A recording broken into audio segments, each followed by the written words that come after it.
when you think of Hanukkah, you probably think of the miracle of the oil, right? The oil that lasted 8 whole nights. But here's the thing. That miracle never would have happened without a massive, high-stakes battle first. So today, we're going to tell that story.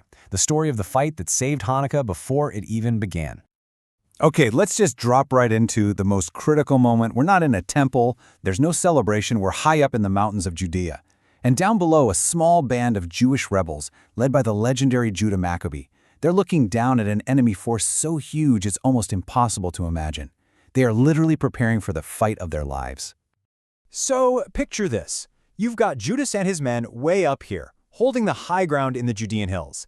And then you look down, and the valley below is just swarming with this massive Greek army, getting ready to move. You can just feel the tension, can't you?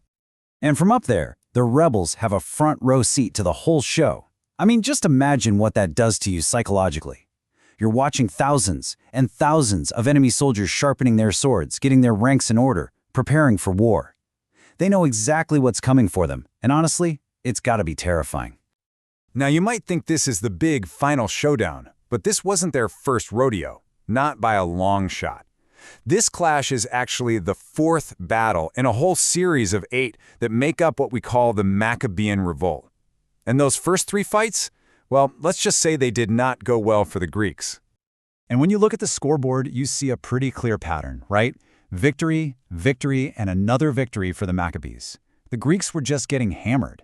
They kept trying to push their huge conventional army through these narrow mountain passes up in the north, and the rebels were just waiting for them. They used guerrilla tactics, devastating ambushes. It was a total disaster for the Greeks. They knew something had to change. They had to scrap the entire playbook and come up with something new. So, what's the new plan? Well, instead of getting bogged down in those deadly northern passes, they decide to do a complete 180. They're going to gather a truly colossal army and attack from a completely different direction, the southwest. But a strategic shift that big? Well, it required the absolute perfect place to gather all those troops. And they found it. That perfect place was a city called Maresha. Now, choosing this city wasn't just a lucky guess. It was a brilliant strategic move, and it really all comes down to geography. See, Maresha wasn't just some random dot on the map. It was a Hellenistic city. Now, what does that mean? It was a Jewish city, yeah, but one that had totally bought into Greek culture. And crucially, it had sided with the Greek Empire against the rebels. So for the Greeks, this wasn't just a strategic pin on a map. They were among friends. It was a safe, secure home base to launch their invasion from.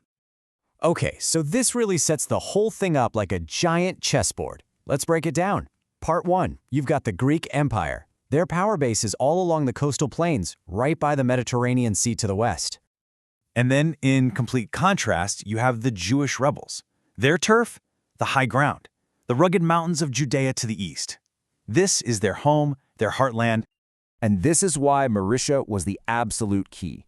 It sits right smack in the middle. It's the perfect bridge connecting the Greek-controlled coast with the rebel heartland in the mountains. From here, they could strike right at the heart of the rebellion. So they've got their perfect staging ground. But the Greeks didn't just show up with more soldiers. No, they brought a completely different kind of army, something designed for pure shock and awe. First off, let's not lose sight of the sheer scale we're talking about. Tens of thousands of soldiers. I mean, it's an absolutely overwhelming force, all gathered in one spot. And this wasn't some ragtag militia. This was a professional fighting machine. You've got your infantry, your horsemen, and a massive supply train trailing behind them with all the food and equipment they need to fight a long, brutal battle. They didn't come for a quick skirmish. They came for a full-on war. But they brought something else. Something that turns this from just another battle into something truly epic. They brought elephants. Yeah, you heard that right. War elephants.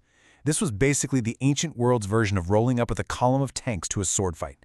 These things were there for one reason: to terrify, to crush, and to completely shatter the rebel lines.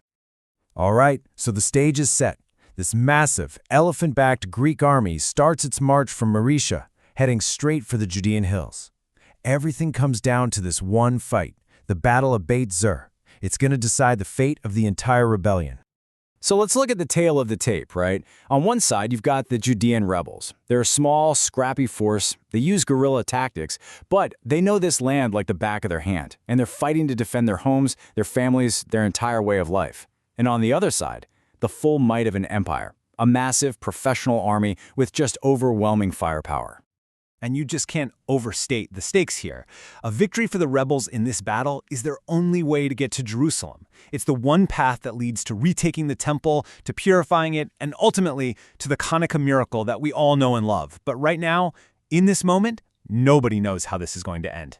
So as these two armies finally square off, the entire fate of Judea is just hanging in the balance.